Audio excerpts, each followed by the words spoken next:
계속해서 국내 정치 상황 좀 보겠습니다. 자, 김경수 지사에 대한 1심 선고, 여야의 대치가 지금 극으로 치닫고 있는데요. 자, 민주당은 판결이 아니라 보복이다. 한국당은 대통령은 얼마나 관여했냐 밝혀라.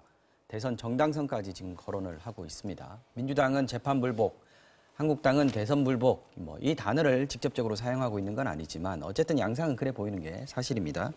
자, 한 의원님, 먼저 민주당 쪽 입장부터 한번 보죠. 판결이 잘못됐다, 사법 개혁으로 맞서겠다. 법원 판결에 대해서 사실 이렇게까지 정당이 반응하기가 쉽지는 않습니다. 부담스러운 측면이 분명히 있고요. 그럼에도 불구하고 이렇게 강하게 나올 수밖에 없는 이유가 좀 있겠죠. 기본적으로 민주당과 이제 김경수 지사의 입장은 이게 특검의 물증 없는 주장과 드루킹과 드루킹 일당의 거짓 자백에 의한 판결이다. 이렇게 보고 있습니다. 이번 1심 판결을. 그러니 당연히 이 판결을 받아들일 수 없는 거고요. 그러면 왜 이런 판결이 나오게 됐느냐.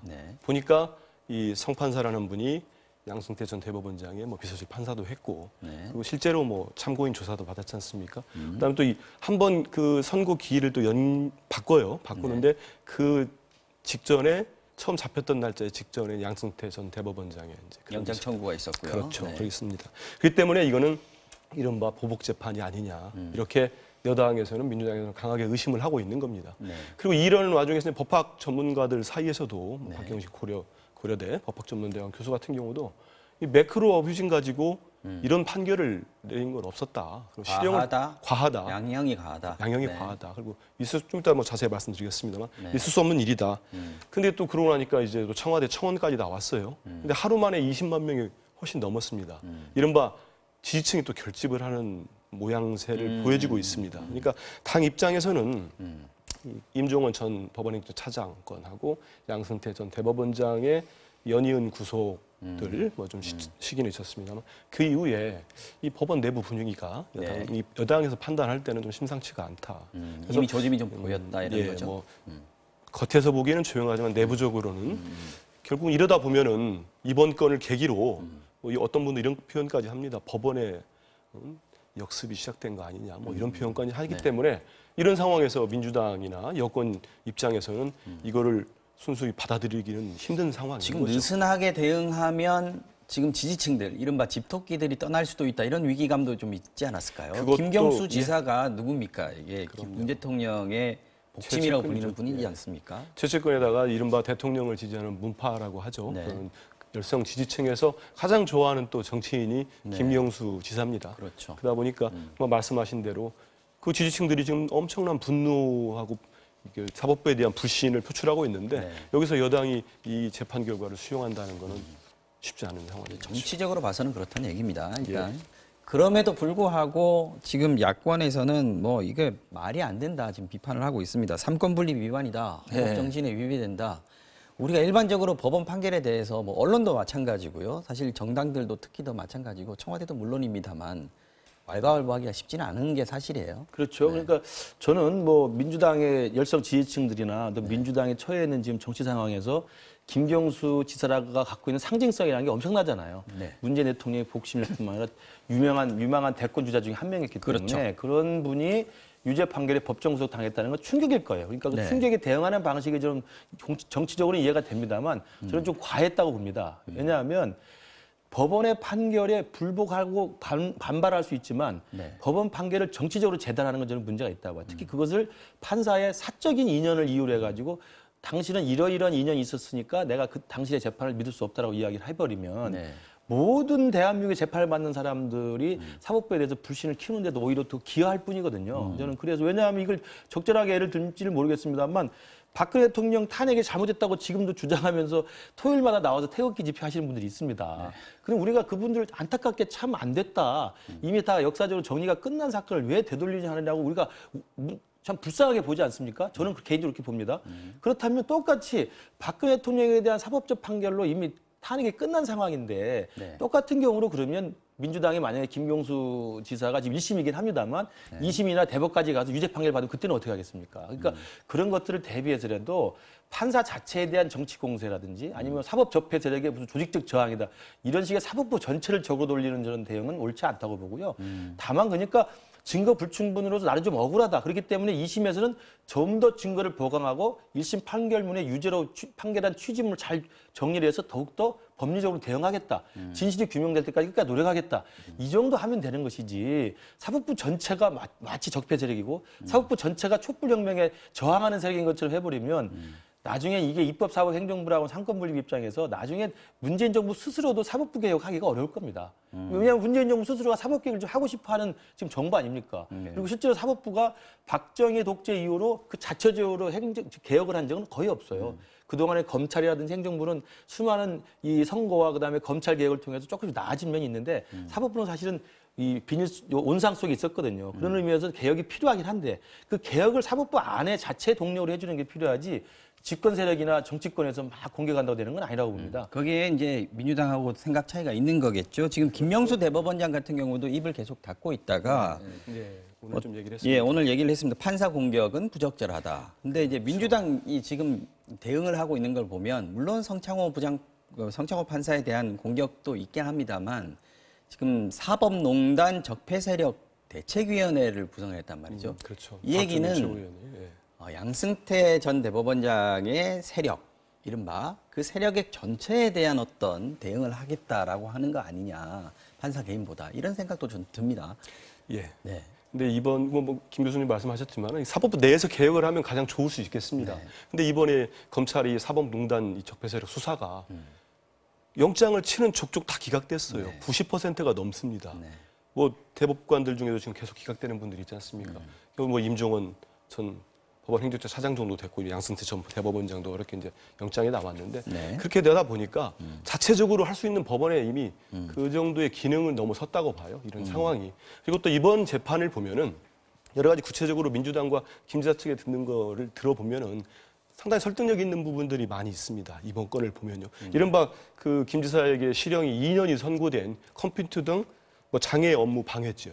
이게 우리 형법에 1995년에 이 조항이 들어갔더라고요. 들어갔는데 실제로 적용이 된 건 2011년부터 된 걸로 알고 있습니다. 네. 56건이 됐는데 실형받은 경우 한 건도 없습니다. 네. 다 벌금형.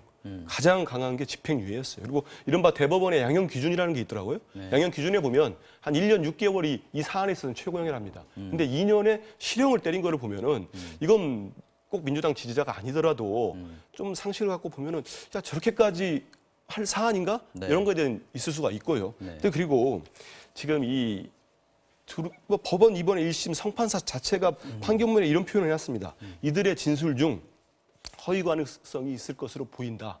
이게 들어 있어요. 네. 그런데도 불구하고 드루킹 김동원 씨와 이번에 뭐 그 일당들이 네. 주변 분들이 한 진술을 100% 다 받아줬단 말입니다. 근데 이분들이 수사 과정에서 경찰과 검찰 수사 과정에서 사실 짜맞추기 한 정황이 다 보도까지 됐지 수첩으로 않습니까? 나왔고요. 다 나왔죠. 네.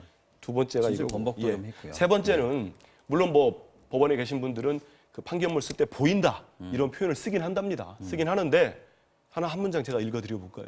네.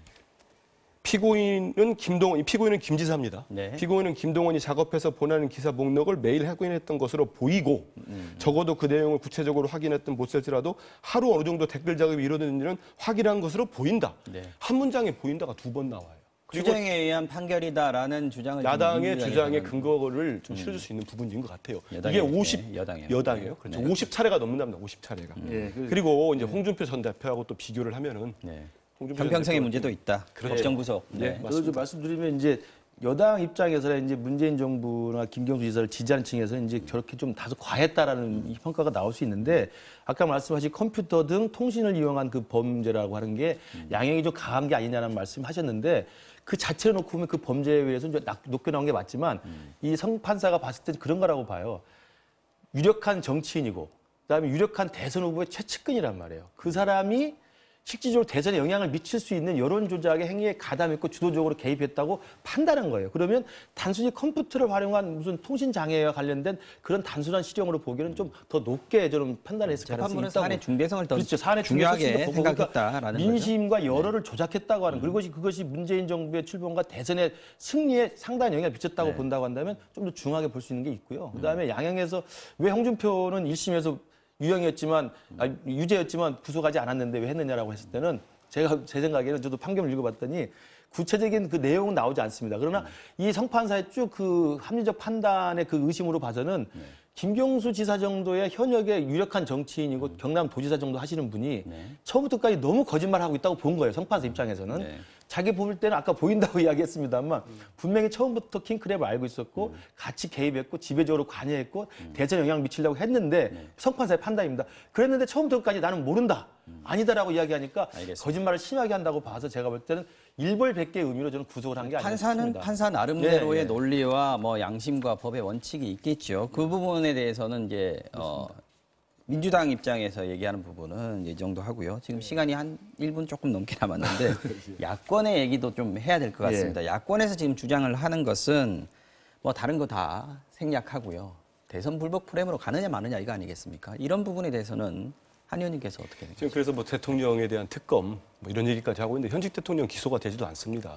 이거를 보면은 지금 야당 이른바 자유한국당의 배경에는 이 사건을 국가정보원 댓글조 사건하고 동치해서 보는 것 같아요. 근데 명확히 다른 사건입니다. 2012년도에는 국가정보원과 군사이버사령부가 국가기관이 조직적으로 개입을 해서 당시 박빙의 승부가 벌어지고 있을 때 문재인 안철수 단일화가 됐지 않습니까?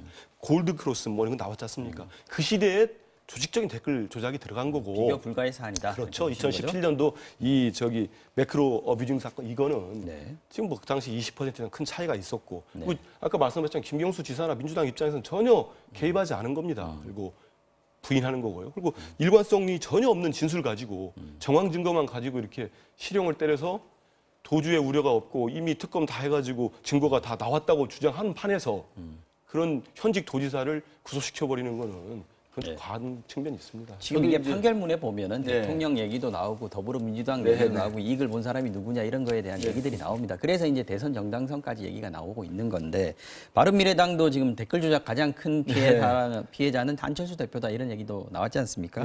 그런데 한국당에서는 지금 뭐 당권 주자들 얘기긴 합니다만은 문재인 대통령에 대한 공격이 좀 과한 거 아니냐 이런 얘기들이 이제 청와대나 이런 쪽에서 나오고 있습니다. 저도 그러니까 민주당의 사법부를 공격하는 대응도 분명히 잘못됐다고 보고요. 그러나 한국당에서 대선 불복 프레임이나 문재인 대통령과 연관성을 사실 확인도 안 됐는데 지금 정치 공세를 하는 건 제가 또 과했다고 봅니다. 특히 특검을 주장한 어저께 이 여상규 위원장 이야기는 말이 안 되는 이야기거든요. 그러니까 이미 그냥 정치적 비난에 밖에 안 되는 거예요. 저는 그러면서 한국당도 좀 자제하면서 과하게 정치 공세 안 했으면 좋겠고, 그러나 이제 이 부분은 연구가 계속 나올 가능성이 있는 게, 물론 2심까지 가봐야 됩니다만, 유죄로 최종 확정이 된다면 당시 2017년 선거에 문재인 후보의 가장 핵심이었던 김경수 도지사가 직접적으로 관여해서 이 댓글 조작한 게 확정이 돼버리면 그 당시에 그 관련된 문재인 후보의 어떤 식으로든 의견 표명은 나와야 된다고 보는 거죠. 그러니까 관여가 됐든 아니면 유감이든 아니면 김경수 지사를 그렇게 하는 걸 몰랐기 때문에 내가 몰랐다든 등 여러 가지 이야기가 나와야 되기 때문에 과도한 무슨 특검이나 기소 주장은 잘못된 거지만 이 결과가 어떻게 나오느냐에 따라서는 대통령도 그 당시 후보 입장에서 국민 앞에 어떤 이야기는 좀 의견을 내야 되지 않을까 싶습니다. 네, 알겠습니다. 더 하실 말씀은 많겠지만 오늘 여기서 접어야 될 것 같습니다. 지금까지 한민수 전 국민일보 논설위원 그리고 김근식 경남대 교수님이었습니다. 두 분 고맙습니다. 감사합니다.